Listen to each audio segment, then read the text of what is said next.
Hello mga boss, good morning. Ayun nga, may buena mano tayo ngayon, one by one picture sa estudyante.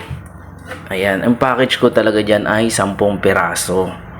Ngayon, sabi ng bata, kailangan niya lang ay 3, pero kalahati, binigay ko yung 5. Hindi talaga kasi ako nagbibigay ng kalahati, dapat package lang. Estudyante naman siya. Tsaka yung dala niya lang pera, ayun, hindi kaya ng pampackage ko. Kaya ayun, pinagbigyan ko na sa 5. Yan, ginagawa ko nga, one by one lang siya.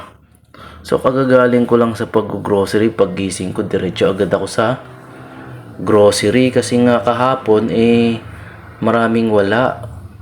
Mga yosi, tapos alak, yan. Kaya bumili na ako. Hindi kasi ako nakapamili kahapon. So ayan, di pa nga ako nag-almusal eh.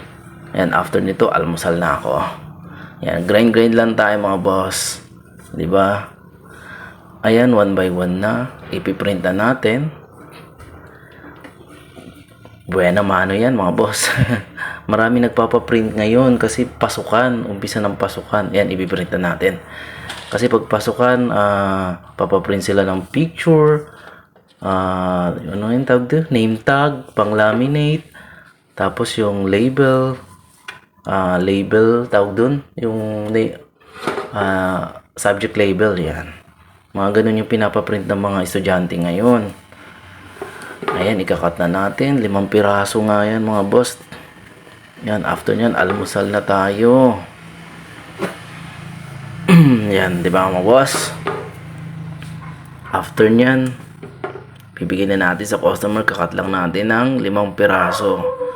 Ayan mga pasukan kasi dami nila ngayon pinapaprint. Hanggang ano yan, hanggang 1 buwan yan, mga ganyan.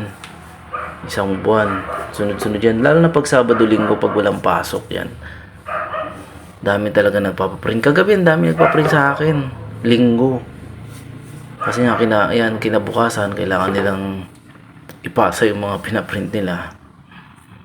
So, ayan, 5 piraso yan. Then, ibabalot na natin sa plastic.